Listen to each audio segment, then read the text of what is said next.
All right. Well, hey, everybody. Welcome to another episode where we have a CEO on to talk about life and culture and leadership. And I'm excited to introduce you to, he's a Frenchman. And so I'm afraid of saying his name because I know I'm not going to say it in a way that honors his culture and his language. But Pierre Dubuc.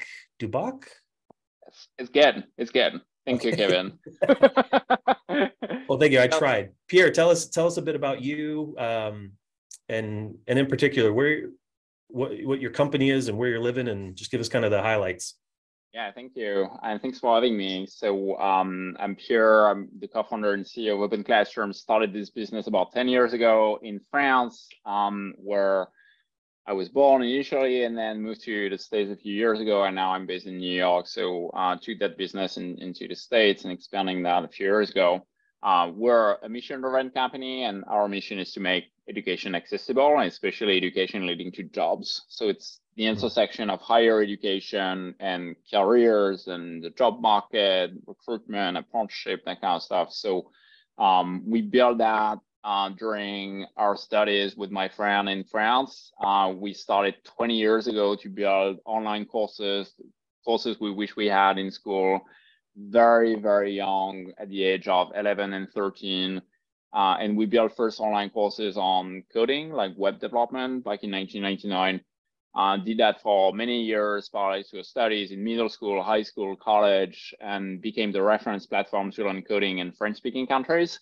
And then from that point on, we turned that hobby into a business and built OpenClassrooms 10 years ago. That's amazing, and such a cool story of like, I didn't know you were 11 when you started doing that stuff. And that, I mean, most people's careers evolve in a way that they can't anticipate. Like what they even went to university and college and studied is different in the way that what they're doing later in life. But for you at 11, there's no way you knew where this was going to go. What surprised you the most along the way? Well, clearly you're right. Like when we were 11, we were just thinking about like creating personal website, bunch of courses, and like having just a few dozen and hundreds of visitors was already like a huge achievement, right? And a couple of years in, we already had tens of thousands of visitors a month, and it was already some sort of like small niche institution, if you will. And I remember when I was 17, we started, paying hosting fees in thousands per month, and we're pretty young, so we found like business models like banner ads and ways to foot the bill, right? And we thought, oh, maybe we need to make it a business and like create a company out of it or whatever.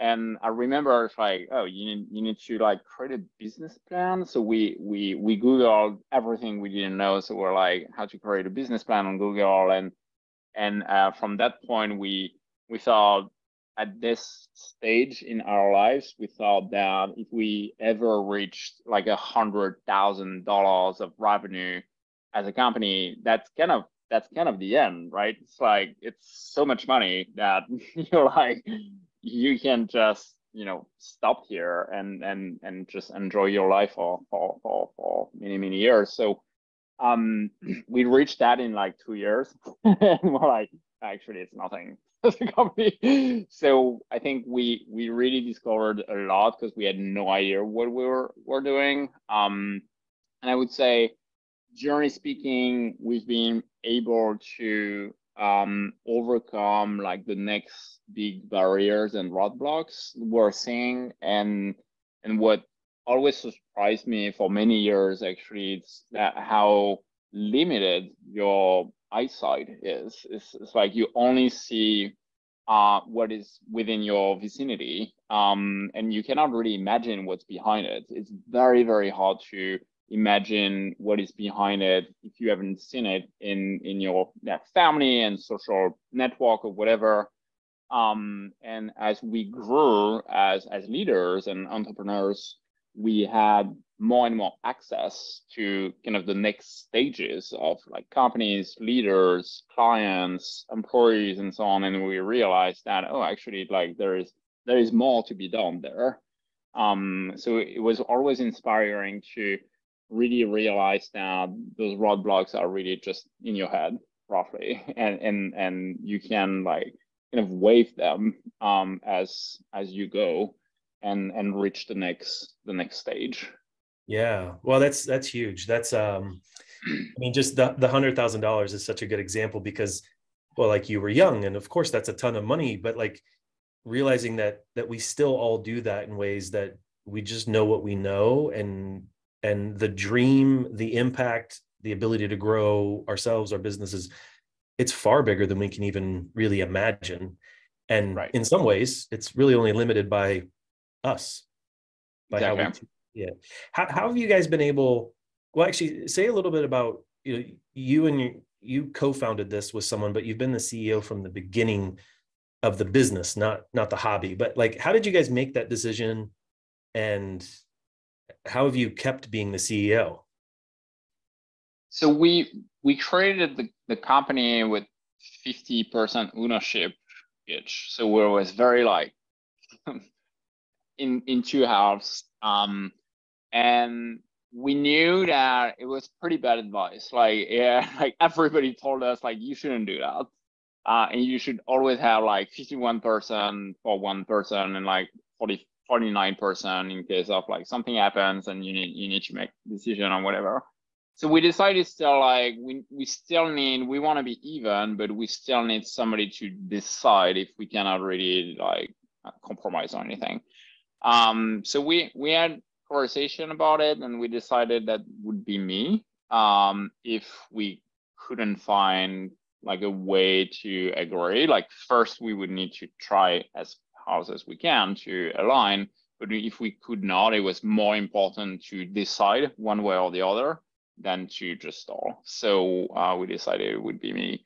But we led the company for quite a few years as I would qualify as like co-CEOs. When you're a very small entity, it's not that hard. As it grows bigger and bigger, I think it starts, to be more challenging to have like two heads. So then we switched that, and I really became the CEO, and Mathieu, my friend and co-founder, had like several roles. He led like technology and product and content and so on. So this is how we went about it since the Yeah. beginning. Well, it's just super unique, and like so it makes sense. When you're smaller, it's almost more like family run. You're just two friends, but you Right. were the CEO tiebreaker. Now, what maybe has been the most fun that you've learned as you've grown into like an executive now with, I think you said 350 employees, like you're a large organization, you have a lot of things happening. What has that challenged you with? How have you had to grow? I think we reached several steps, like big steps, like when you're only two, then after you're like 15 or 20 at this stage, then there's another level, I would say, when your employees are not directly reporting to you, at least not all of them. So you start introducing like middle management and kind of stuff. So we went through all of those phases, and every switch from one phase to the other was painful. And it was a change in culture. It was in changes in skills for us as leaders. Like our roles would evolve and would require new skills. Some folks also left the organization because maybe they thought it was not for them anymore, or for various reasons, or maybe didn't have the skills set as well for the next stage. So it's been always, those transitions have been challenging, I would say. And also usually periods of time in which we have like lots of self-doubt and like, can we get ourselves to this next stage and that kind of stuff. So always been quite challenging, but also quite exciting, obviously, because it unlocks like new potentials, new opportunities. Obviously, if you go from like 15 to 50 employees, that you have many more resources and you can achieve more and you can have more impact and get to your goals, achieve your goals. So I would say it's a mixed bag, but generally speaking, challenging those those transitions, but then after you're also even more proud of what you achieve, since it's not always an easy path. Yeah. Well, that I guess leads, because I imagine that the thing that helps you know that the transition and the challenges and the growth, the stretching, even people leaving, like that can all hurt. But the thing that helped you stay aligned to that is when you talked about earlier being a mission-driven organization, that's been kind of core. So say some more about that. Like, when did you realize not just that this hobby could be a business, but where did the mission show up? How did that become so core for you? So I think, first of all, our story started not as business, but really as just a pure hobby. So in a sense, when we were 11 or 13, obviously we couldn't really say mission didn't mean anything to us. But yeah, we wanted to help people. This is how we would phrase it. It was not about building a company, making profits or anything like that. It was more like, oh, it would be cool to have a course software to learn that. We couldn't find it, blah, blah, blah. So, and in a way, really build the DNA of the company around impact and the mission. So a few years in, when we built OpenClassrooms, quite early, actually, we wanted that to be the core culture of the company in a way. So we define really OpenClassrooms as a mission-driven company. And actually, we're in France, when we built OpenClassrooms, we're one of the very first mission-driven companies in France. It's a legal status, like it is a public benefit corporation in the States. And 50 years ago, it didn't exist at all in any country. Wow. So those things are actually even recent, and in certain countries still doesn't really exist. It does in quite a few states in the US, it does in France and in Italy and a few other countries in Europe. So we're one of the very first ones, and we became also B Corp certified a few years after. We defined the mission as to make education accessible. We define also our 4 principles, the values basically behind the company. That would be defined as four values as follow: we care, we dare, we persist, we tell it as it is. It's quite interesting because it's been also, I would say, our main threads, I think, as founders. It's very intertwined, the culture of the company and the culture of the founders. I think that should be probably very aligned. Otherwise, it's not really legitimate or true. So we defined that, and then we started hiring and promoting and leading with those principles and this mission in mind. So really at the core of our HR practices, but also at the core of our decision-making processes and strategy and so on. So it took us a few years to build a business model and a product strategy that aligns impact to financials. So first of all, we define how do we track our social impact. First is through the number of students we place in the workforce. So that's how we track it. Could be you get your first job, could be switch careers, you get promoted, salary increase. So last year we placed 44,000 students in the workforce. We have targets and so on. But in a way, we build also a product that aligns this impact to financial and commercial targets. So every time I place somebody, I sign a contract and they generate revenue. Every time I sign a contract, I also place somebody in the workforce. So the more aligned, the better, since you don't have to compromise one over the other. So that's the ideal scenario, but it's not easy to build that alignment. Yeah, and so many questions about this because I want to come back to the venture capital and investors, and then still being mission driven. But when you talked about those values, obviously those have to be core to you and the other co-founder.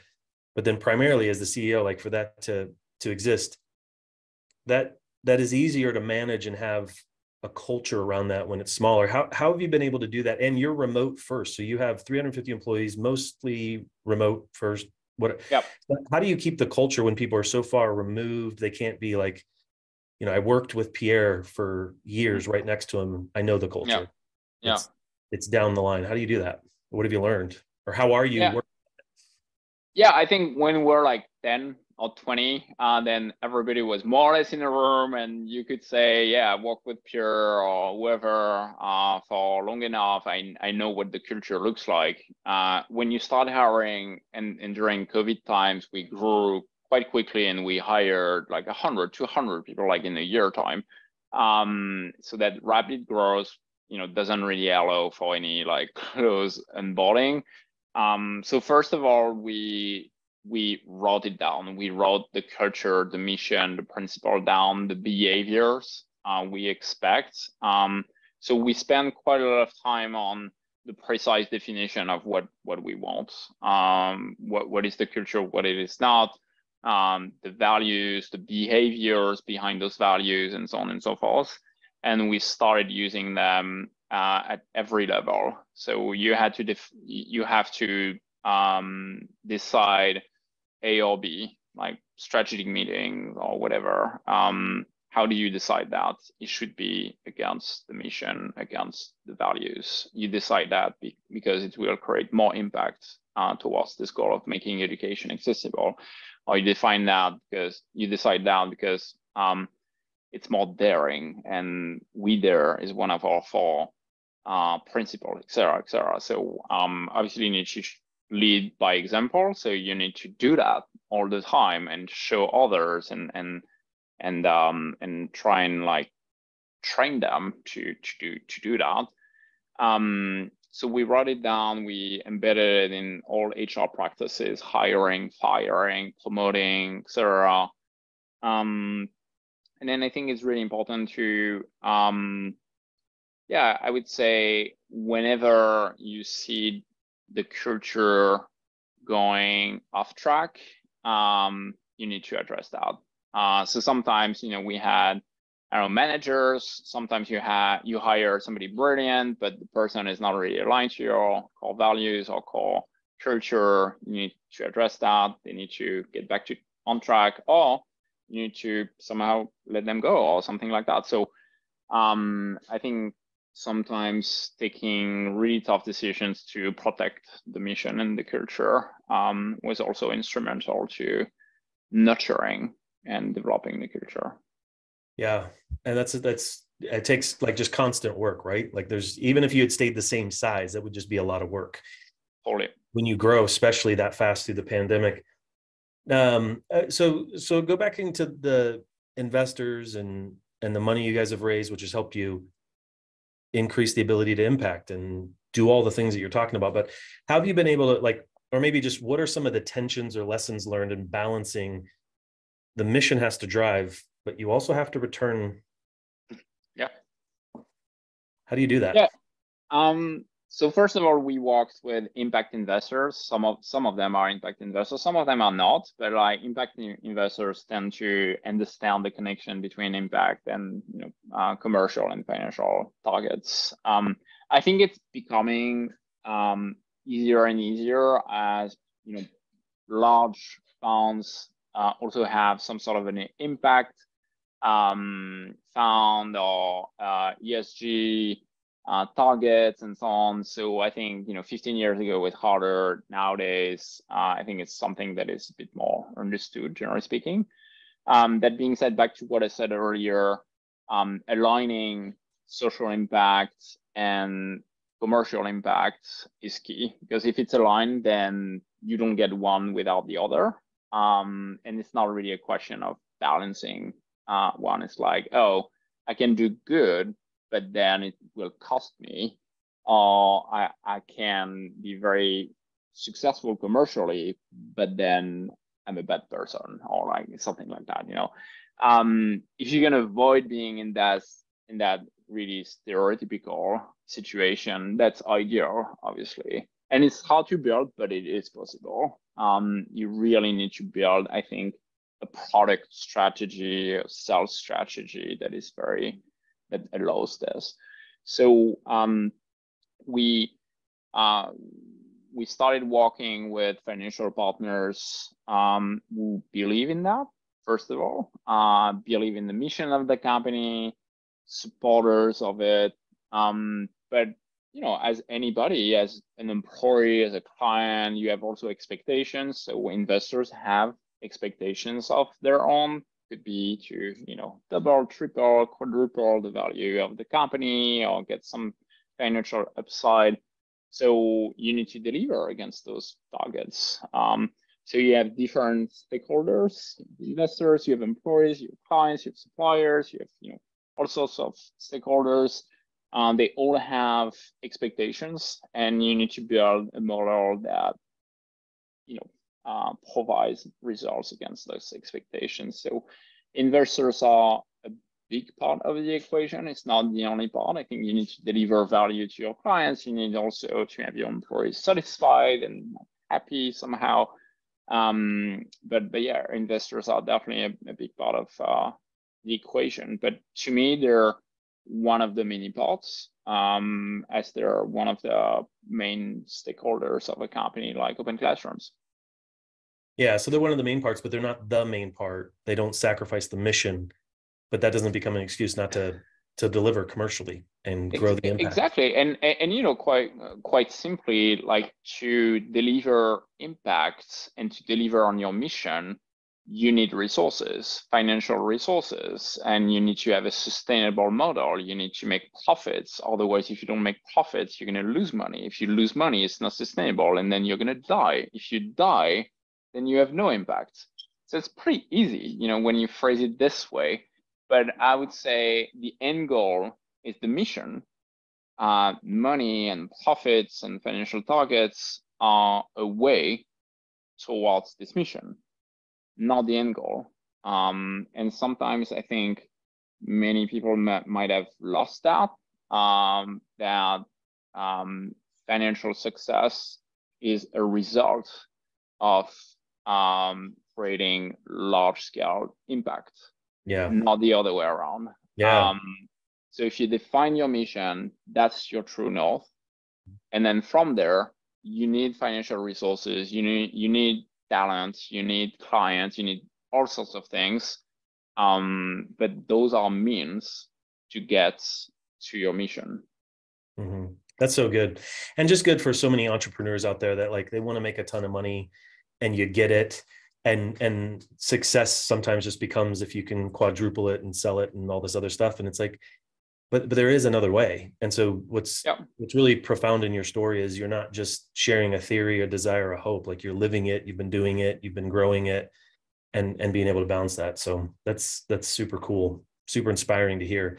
I feel like there's 1,000 other things I could ask you. One of the questions I wanted to ask you is, you grew up in France and Paris, and then you moved to Brooklyn. And I would like to think that's because of the Beastie Boys song about Brooklyn. And you're like, that's, of all the places you could pick in the States to live, you live there. But talk to me about, like, what have you learned as a leader, like, just making such a giant cultural transition in your life? What's that taught you? Many things. Obviously, New York City is a very diverse international city, so you meet many sorts of people, and it's inspiring in their own ways, because it opens up really new ways of, like, living your life or doing business and whatnot. I think when I also started in France about 10-15 years ago, the tech scene in France was not what it is today. So it was the beginning, it was nowhere near like Silicon Valley or anything like that. So I'd say we lacked also a lot of role models. So it was not easy actually to see what you could achieve, since no one was really doing much, or just a few examples here and there. Then the tech scene really exploded literally in the past like 5-10 years. So I would say it's probably much easier to build a startup company now in France than it was like 15 years ago, which is really amazing.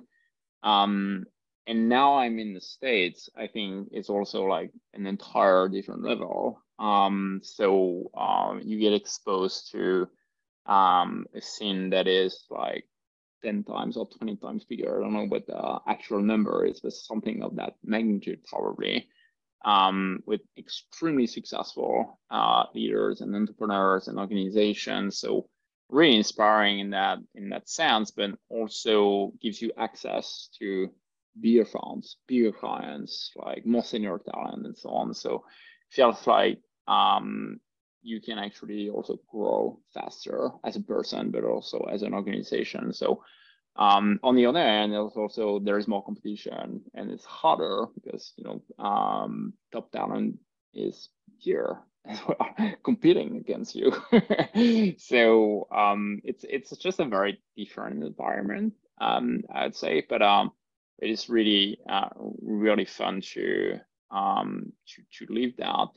The last thing which I think is interesting coming from Europe is that this actually impact angle we're talking about is quite present, I think, in Europe, and somehow less present in the States.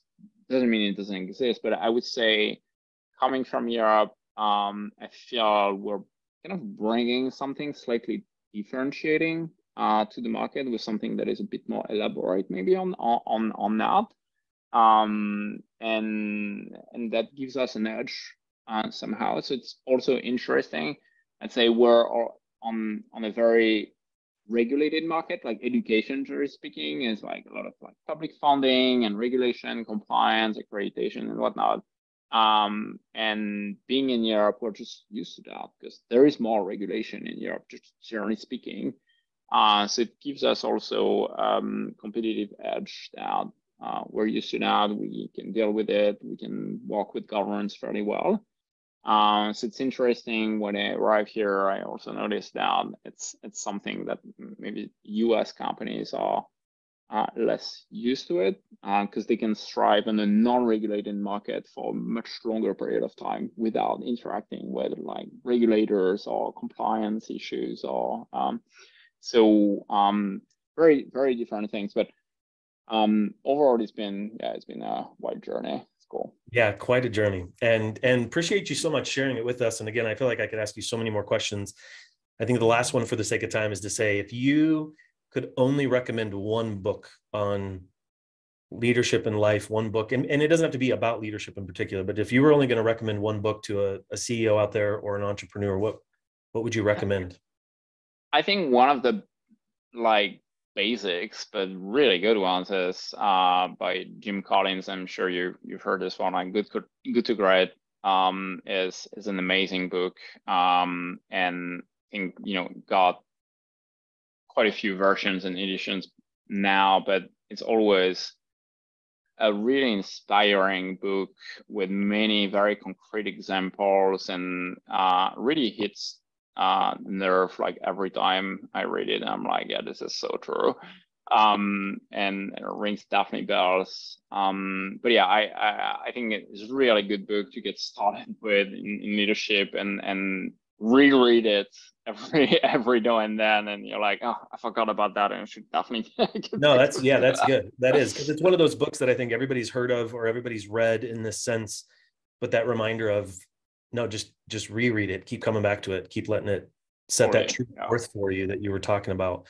Well, hey, I really appreciate your time, and thanks for sharing this, and thanks for allowing a hobby to become a business, to reframe. Like you've set a course for people, not just in the tech industry of France, but even like, we don't have to think about impact and profit as mutually exclusive things. And you don't have to be just totally not for profit or totally for profit. And so it's been great to chat with you. I appreciate your time. Thank you, Kevin.